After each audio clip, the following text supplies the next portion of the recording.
그렇습니다. 오늘도 귀한 수요 예배에 오신 우리 성도님들을 축복합니다. 요즘 말로 아이콘이라고 하는 게 있어요. 아이돌 그룹 중에 아이콘이라고 하는 그룹도 있지만 뭐 그런 말이나 이모티콘이라든지 아이콘이라고 어떤 그런 이미지 조그만 거라고 이제 아이콘이라고 하는데, 그런 말을 요즘 세대는 또 다르게 대명사 있죠. 뭐 예를 들어서 컵의 대표적인 뭐는 뭐다, 아니면 뭐 나라의 아니면 뭐 대통령 중에, 아니면 뭐 물건 중에 대명사는 이거다 할 때 이 대명사를 대체해서 쓰는 단어가 아이콘이라고 하는 단어입니다. 대한민국의 대명사 아이콘은 뭘까요? 김치일까요? 김치? 아니세요? 김치 하면 한국이잖아요. 얼마 전에 TV를 보니까 미국하고 캐나다에서 김치가 발효 음식 중에 뭐 넘버1이라고 해서 뭐 그 사람들이 이렇게 김치를 그냥, 그래서 젓가락질도 굉장히 잘한다는 뉴스를 이렇게 TV를 통해서 본 것 같아요. 김치 할 수 있죠. 또 아니면 뭐 아리랑일까요? 아리랑? 뭐 하여튼 우리나라를 대표하는 아이콘들이 있을 것입니다. 그러면 우리 교회를 설명하는 아이콘은 무엇입니까? 아이콘? 우리 교회는 무슨 아이콘이 있죠? 딱 떠오르는 것이 있으십니까? 우리 혹시 떠오르는 그 부분들이 있다면 하나님 앞에 더 풍성하게 성장하는 그런 은혜의 그런 상징들, 그런 대명사. 우리 꿈꾸는 교회 하면 이런 모습. 뭐 예배가 살아있다. 제가 지금 교회론 통해서 주일 오후 때 그 말씀 나누고 있지만, 예배가 살아있는 교회, 뭐 기도가 살아있는 교회, 꿈꾸는 게 떠올리면 정말 찬양이 뜨거운 교회, 뭐 이렇게 대명사가 우리 교회 가운데 더 확장이 되어져야겠죠. 성경에도 이 사람 하면 딱 떠오르는 게 있습니다. 이 사람, 그 중에 대표적인 사람 도마입니다. 도마 하면 우리가 늘 떠오르는 딱 이미지가 있습니다. 어떤 이미지죠? 찬양에 나오는 것처럼 의심 많은 도마처럼 물었네. 그쵸? 그 찬양의 가사처럼 의심하면 성경의 인물 중에 도마를 이야기를 합니다. 근데 도마가 그런 편견, 이 의심이 많다라고 하는, 물었죠. 예수님을 내가 만져봐야, 옆구리에 손을 넣어봐야 내가 알겠다라고 했던 그 표현 때문에 의심이라고 하는 아이콘, 이 대명사가 되었지만, 그러나 이 도마의 인생의 전반적인 성경에 나와 있는 모습을 보면 정말 그랬는가? 정말 의심에, 정말 불순한 의심으로 예수님을 의심한 것일까? 라고 하는 생각을 해보게 됩니다. 게다가 도마의 인생은 그가 순교를 각오하고 복음을 전파하는 그 걸음을 볼 때, 정말 단순하게 그렇게 의심했던 도마의 모습이 그런 모습일까? 라고 하는 생각을 한 번 더 해보게 됩니다.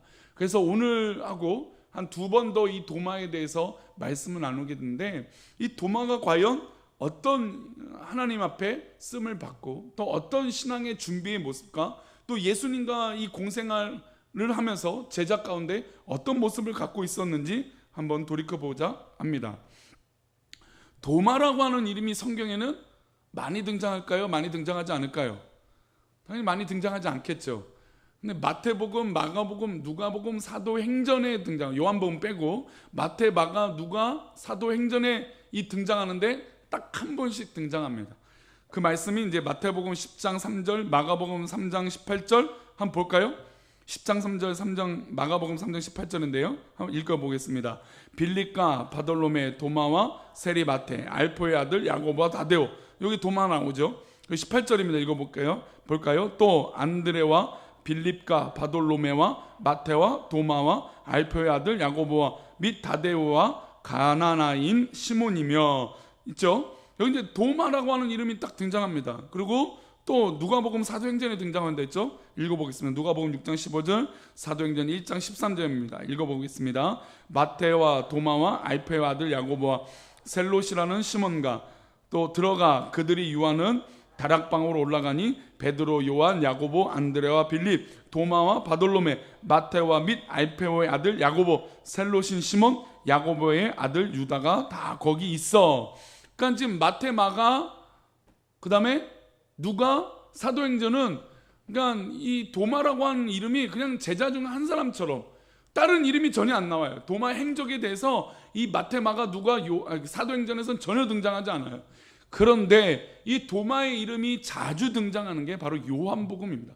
요한복음에서만 이 도마를 집중하고 있고 성경의 예수님의 사역 가운데 그 도마 이름들이 거론되면서 도마의 이야기들을 합니다. 그래서 의심하는 장면도 어디 성경에 나와 있을까요? 요한복음에 나옵니다. 내가 예수님의 옆구리에 손을 넣어보지 않으면, 그래 손에 못자국을 보지 않으면 나는 믿지 않겠다라고 하는 내용도 요한복음에 나오죠. 그래서 오늘 요한복음을 통해서 이 도마가 예수님과 공생활을, 이 제자의 삶을 시작하면서 어떤 모습을 가졌는지, 그리고 결국 어떻게 생을 마감하는지 그 여정을 한번 가보도록 해보겠습니다. 도마가 행적인 모습이 나온 처음으로 나온 이 도마에 대해서 자세하게 기록이 나온 것은 오늘 본문의 요한복음 11장에 처음으로 도마에 대해서 나오게 됩니다. 이 요한복음 11장의 배경을 우리가 좀 이해해 볼 필요가 있는데, 요한복음 11장에서는 죽는 사람이 하나 등장해요. 예수님의 가장 친한 친구이자 사랑하는 정말 여제자들, 마르야, 마르다, 그런 나사로가 나오게 됩니다. 근데 요한복음 11장에서 나사로가 어떻게 되냐면 죽게 되죠. 물론 예수님이 아프다라고 하는 병에 걸렸다는 소식을 들었을 때는 그때까지는 죽지 않았던 것 같아요. 사람을 시켜서 예수님한테 가서 이 나사로가 이제 곧 죽을 것 같으니까 빨리 예수님 오셔서 고쳐주기를 바라는 마음으로 소식을 전했기 때문이죠. 그런 배경이 있는데, 사실 그 배경보다 더 중요한 배경이 있습니다. 어떤 배경이냐면, 자, 이제 예수님이 나사로가 아프다는 이야기를 듣고 제자들에게 예수님 이렇게 얘기합니다.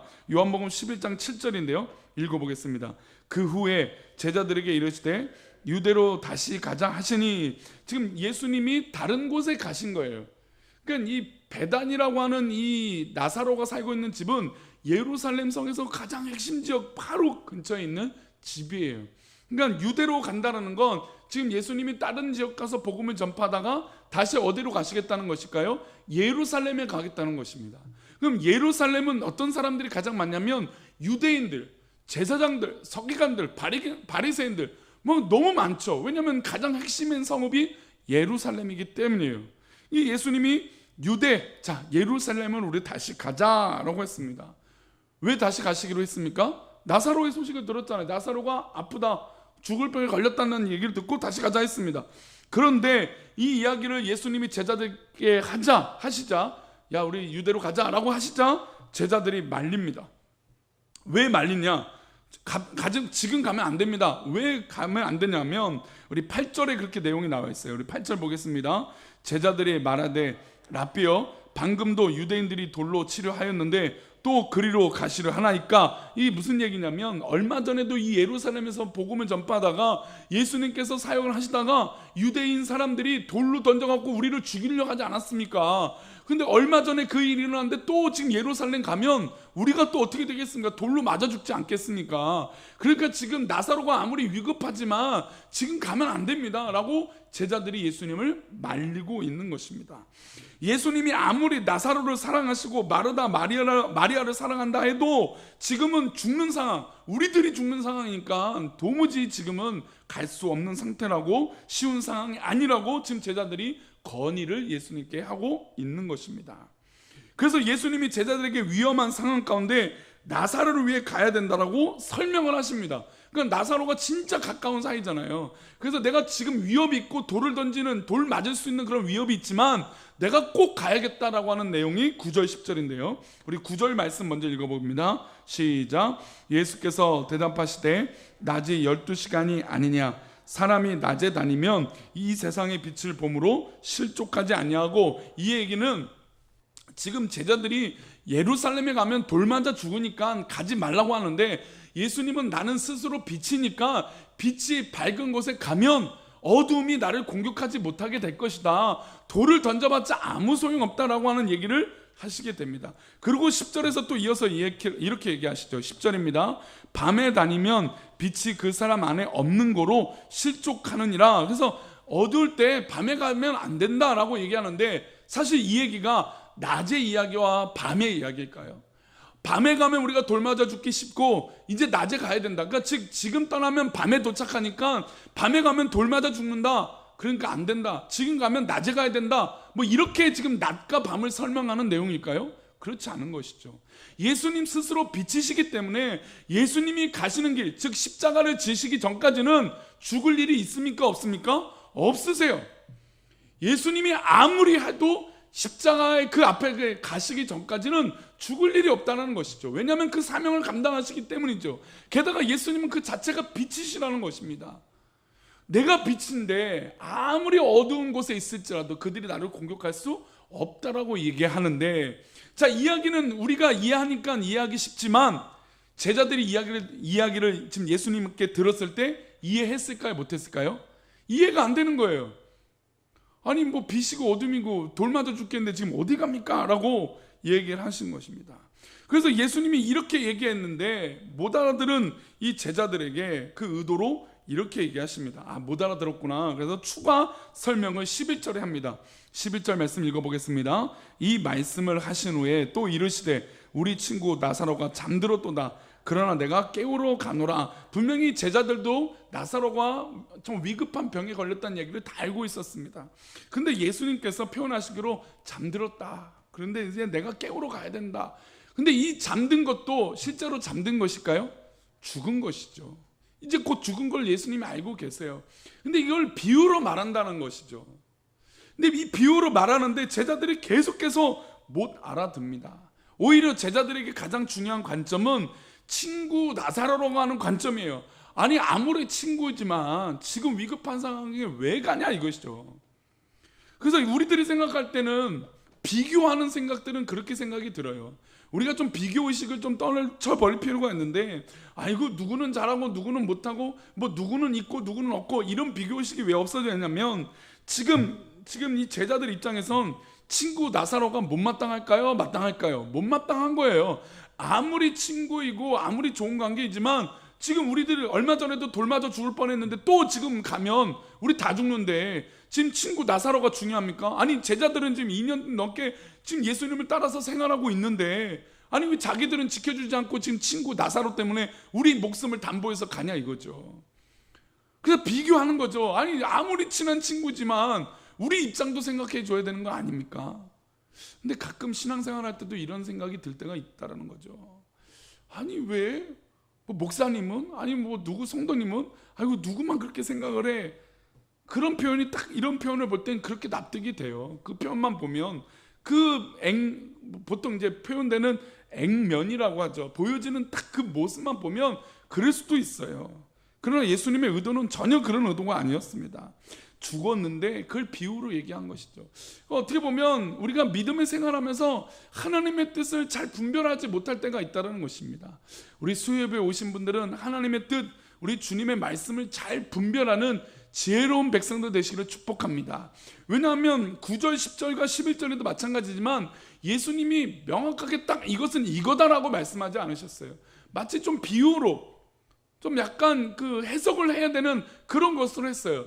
근데 사람이요 당황하거나 한쪽만 보면 한쪽만 들으면 어떻게 될까요?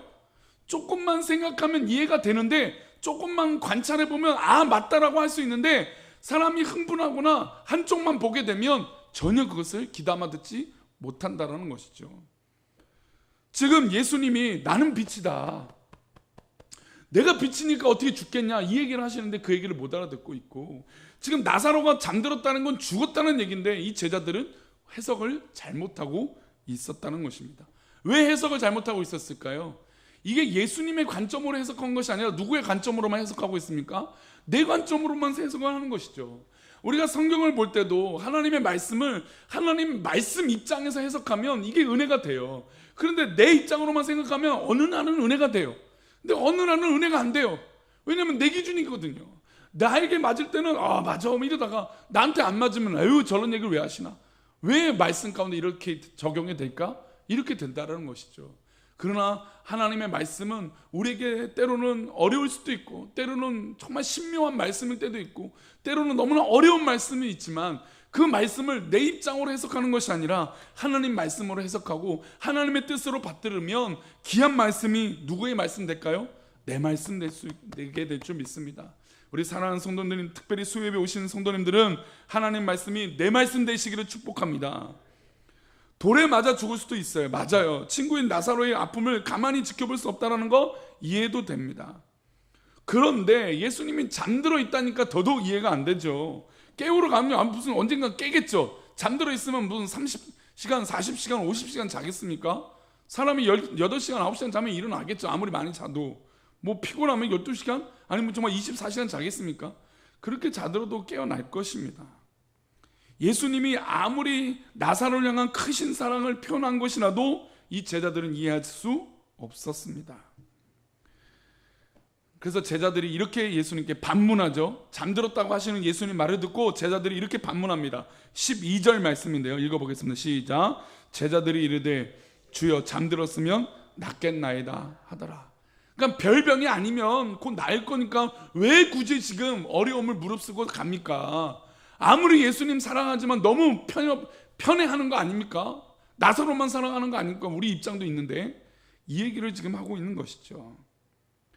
이 상황에 제자들과 예수님의 말씀하신 의도가 명확하게 달라요.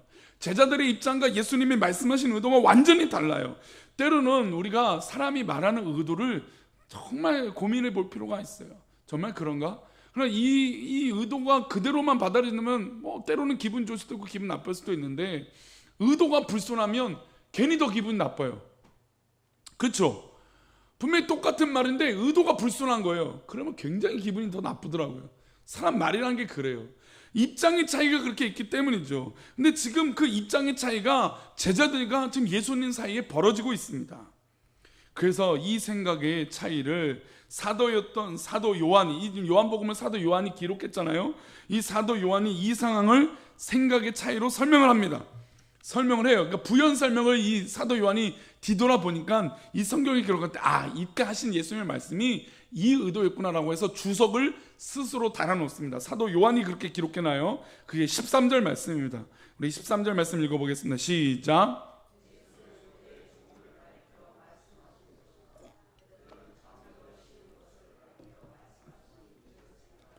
자, 사도 요한이 요한복음을 기록하다 보니까 이때 하신 예수님 말씀이 잠들었다고 하는 말씀은 죽었다라고 하는 내용인데 지금 우리들 지금 자신을 포함해서 사도 요한을 포함해서 우리들은 다 이게 진짜 잠들었구나 라고 생각했다는 걸 지금 설명해 주고 있습니다. 즉 예수님의 입장과 제자들의 입장이 완전히 극명하게 갈렸습니다.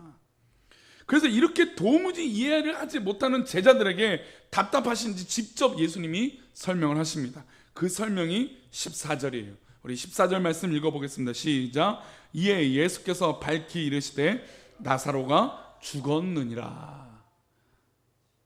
예수님이 오죽하시면 이제 좀 어떻게 보면 예수님 입장으로 좀 더 해석을 한다면 좀 답답하셨을 것 같아요. 아니 예수님이 제자고 랍비라고 했잖아요. 랍비라고 하면 스승인데 그 당시 유대인의 랍비라고 하면 랍비가 죽으라면 죽어야 되고 외워라고 하면 외워야 되고 밥 먹으라면 밥 먹어야 돼요. 랍비의 관계가 그렇거든요. 근데 좀 전에 아까 본문에도 봤지만 예수님을 뭐라고 불렀습니까? 제자들이 랍비어라고 했어요. 선생님이여 내 모든 주인이시여라고 고백해놓고 이제는 자기 입장이 이해가 안 되니까 우린 못 갑니다. 계속 그렇게 따지고 있으니까 예수님이 오죽하시면 밝히 설명해 줘서 아니다. 나사로가 죽었다. 그런데 이 와중에도 제자들은 믿었을까 안 믿었을까 이렇게 말씀하셔도 믿는 제자들이 있을 것이고 믿지 않은 제자들이 있었을 것입니다. 물론 때로는 그렇게 생각할 때도 있어요. 아니 이왕이면 예수님 그냥 미리 그냥 밝혀 보여주시면 얼마나 좋습니까? 그냥 딱 설명해 주시면 얼마나 편해요. 우리가 왈가불가할 말도 없고 그냥 이해할 필요도 없고 딱 그러면 얼마나 좋겠습니까? 근데 그 비밀은 우리에게 있어요. 왜냐하면 하나님께서 우리에겐 자유의지라고 하는 너무너무 놀라운 선택을 우리에게 할 수 있도록 은혜를 주셨거든요. 왜냐하면 우리는 로봇가 아니에요. 하나님 주신 은혜는 하나님의 그 신묘한 세계 가운데 우리가 선택할 수 있도록 허락해 주신 거예요. 그 선택을 하나님 말씀 가운데 중심을 잘 잡고 좋은 것을 선택하고 하나님 것을 선택하면 복이 되는 거죠. 복의 근원이 되는 것이에요. 근데 그 의지를 갖고 다른 것을 선택하고 하나님 말씀을 선택하지 않으면 그들은 결국 하나님과 점점 멀어질 수밖에 없다는 것이죠. 그런데 그 책임은 하나님 앞에 있다고요? 그렇지 않죠. 우리에게 있다는 것이죠. 그래서 15절에 예수님 이렇게 말씀하십니다. 15절에 우리 함께 읽어보겠습니다. 내가 거기 있지 아니한 것을 너희를 위하여 기뻐하노니 이는 너희로 믿게 하려 함이라. 그러나 그에게로 가자 하시니 지금 예수님이 기쁘시대요. 왜 기쁘냐면 지금 내가 그 베단이라고 하는 나사로가 살고 있는 동네에 있지 않아서 너무 좋다. 그럼 왜 그럴까요? 아니 거기 있으면 나사로 금방 살리고 우리도 이런 위협도 없고 뭐 또 걸어서 갈 이유도 없잖아요. 근데 왜 예수님이 이 상황이 기쁘다라고 말씀하실까요? 이 일을 통하여 너희들이 믿음이 생기기 때문이다. 그러니까 즉 우리가 이해되지 않는 일들이 우리 가운데 일어나잖아요. 왜 하나님 나에게 이런 일이 있습니까? 지금 사실 나사로가 죽었다라고 하는, 아프다라고 하는 소식을 듣고 예수님이 이틀을 거기에 더 유하세요. 이해가 안 되잖아요. 아니 진짜 사랑하신다면서 왜 이틀을 거기서 더 계세요? 빨리 가셔야죠. 왜 예수님은 우리에게 그런 어려움과 그런 공경과 또 우리가 상식적으로 생각할 때 납득이 안 되는 일들이 우리 가운데 있을 수 있냐 이것이죠. 그런데 가만히 보면 이 상황을 통해서 우리에게 뭘 주시기 위해서요? 믿음을 주시기 위해서라는 거죠. 야, 그래서 예수님이 기쁘다라는 거죠. 이렇게 된 게 너무너무 기쁘다. 잘 됐다. 오히려 이 일을 통해서 너희들이 믿음이 생기게 됐다. 너희들이 이 죽음을 살리게 하시는 예수님의 권세를 못 믿었는데 이제 한 며칠 지나면 죽은 지 나흘 된 이 나사로를 살리게 되는 기적을 보게 될 것이다. 그러면 이 나사로를 통하여 이 제자들은 뭘 가지게 됩니까? 믿음이 생기잖아요. 믿음. 우리 예수님 역시 단순한 랍비의 존재가 아니라 진짜 주님이시구나 라고 깨닫게 된다는 것입니다. 우리 사랑하는 성도님들, 예수님께서 우리에게 허락하신 이 상황이 오히려 나에게 무슨 상황입니까? 믿음이 생기는 상황인 줄 믿습니다. 한번 따라하겠습니다. 지금 나에게 일어난 일은 나에게 믿음 주시기 위함이다. 할렐루야. 그렇습니다. 지금 나에게 일어난 일이 하나님께서, 우리 주님께서 나에게 믿음을 주시기 위해 하신다는 것이죠. 너희를 믿게 하려 합니다 라고 하신 것입니다. 그런데 이 이야기를 이제 다 정리해서 제자들이 이해가 됐고 됐어요. 근데 제가 말씀드린 대로 어떤 제자는 아직 이해가 되고 이해가 되지 않은 입장의 차이가 아직도 있어요. 사람의 의견이 어떻게 100이면 100대로 다 맞겠습니까? 다르죠. 그런 중에 한 사람이 등장해서 이 상황을 싹 정리합니다. 그 사람이 누굴까요? 오늘 본문의 주인공인 도마입니다. 그 의심 많다라고 생각하는 우리 편견 가운데 있는 도마가 뭐라고 말할까요? 우리 16절 말씀 읽어보겠습니다. 16절 읽어보겠습니다. 시작. 디두모라고도 하는 도마가 다른 제자들에게 말하되 우리도 주와 함께 죽으러 가자. 아니라. 할렐루야. 이 사람이 어떻게 의심 많은 사람입니까? 물론 지금은 약간의 감정적인 요소가 더 있을 수도 있어요. 예수님 하신 말씀인데 우리 하자, 해보자, 막 의기투합하는, 막 열심을 내고 하려고 하는 이 투쟁의 의식이 이 도마에게 있습니다. 게다가 제자들은 다 계속 왈가불가하고 있어요. 예수님이 이렇게 설명하고 빛이다라고 잠들었다, 내가 깨우러 가고, 아니 죽었다라고 말해도 제자들이 이해되지 못했는데 이게 예수님 말씀이다, 오죽하면 이렇게 설명하고 계시냐라고 하면서 그 상황을 싹 정리하면서 도마가 이제 우리가 죽으러 가자 합니다. 그런데 이제 이 도마의 모습을 한 가지 더 말씀드리고 말씀 마무리하자면, 사실 이 도마 이 자체도 지금 이 상황을, 예수님의 말씀을 100% 이해를 못했어요. 왜냐하면 죽으러 가자고 했잖아요. 근데 진짜 죽으러 갑니까? 죽으러 가는 길이 아니에요. 그러니까 우리가 판단할 때는 이 어렵고 고난이라는 것이 이 상황이 내가 죽을 것 같은 상황으로 받아들여요. 그래서 때로는 죽겠구나 하고 달려갈 수도 있어요. 근데 예수님의 뜻은 우리를 죽게 만드시지 않는다는 것이죠. 예수님 뜻이 이렇게 있어요. 근데 우리가 자꾸 생각을 하는 거죠. 보태는 거죠. 그럼에도 도마가 위대한 것은 이 상황에 예수님의 뜻에 순종하겠다라고 하는, 함께 죽자라고 하는 이 공동체 의식이 있었다는 것입니다. 이 함께 죽자라고 하는 의도가 지금 우리 교회에 딱 맞죠. 아니 요즘은 무슨 성경만 읽으면 딱 우리 교회 상황과 다 맞아서 그냥 다 은혜가 돼요. 함께 죽자, 함께 죽자. 그러나 우리는 죽지 않을 것을 믿습니다. 하나님 우리를 죽게 내버려 두시지 않으실 거예요. 오히려 하나님의 선한 뜻을 이루어 줄 줄 믿습니다. 이게 하나님이, 예수님의 본질이세요. 죽어있는 나사로도 살리신 것뿐만 아니라 이들이 돌 맞으러 죽일 일도 없어요. 예수님은 다 내다보고 계세요. 근데 그 와중에 도마처럼이라도 하나님 말씀, 물론 조금 다른 해석으로 했지만 어떤 자세가 필요합니까? 순종의 자세가 있었다라는 것이죠. 우리는 바로 이 모습이 필요합니다. 우리가 재개발이라고 하는 이 현실을 돌 때 우리 의견들이 다 다르잖아요. 입장이 다 다르잖아요. 또 어떤 분들은 아예 관심도 없는 분도 있어요. 또 어떤 분들은 그냥 내일같처럼 해갖고, 저희 부부가 잠 못 잔다니까 같이 잠 못 자는 분도 있대요. 그래서 괜히 내가 불안하다는, 내가 말씀을 드렸지만 불안할 일 하나도 없어요. 저희는 그냥 소리가 들리니까 깨는 것뿐이고 그런 거예요. 근데 전혀 걱정하지 마세요. 저희 걱정하지 마시고 조금도 하나님께서 저는 조금 더 의심이 생기지 않아요. 그리고 뭐 우리를 도와주고 있는 분들 뭐 변호사 얘기 들으면 절대로 이게 강제 철거가 쉽지 않다는 걸 알고 있어요. 물론 뭐 안심하라고 뭐 그런 부분을 하는 게 아니라 이게 다 과정이라는 거죠. 어쩔 수 없어요. 나라의 법이 완벽하지 않으니까. 그런데 이때 우리의 마음은 다른 것에 있는 것이 아니라 어떤 마음입니까? 도마처럼 함께 죽으러 가자. 순종이에요, 순종. 어떤 뭐 표현은 다 각양각색 다르겠죠. 어떤 모습들은 다 다르겠죠. 그러나 예수님 말씀, 하나님 말씀에 내가 순종하겠다라고 하는 이 모습은 다 동일해야 되는 것이죠. 순종이 드러나는 모습은 다 달라요. 어떤 사람은 기도하겠다, 어떤 분들은 아침 기도가 나오겠다, 어떤 분들은 릴레이 기도하겠다, 어떤 분들은 후원을 하겠다, 어떤 분들은 밥을 사겠다, 어떤 분들은 뭘 하겠다, 어떤 분들은 뭐 휴가를 쓰겠다. 다 달라요. 그러나 이 모든 것들을 통합할 수 있는 건 순종이라는 거죠. 순종의 모양은 달라요. 경건의 모양도 다른 것처럼 순종의 모습은 각양각색이 달라요.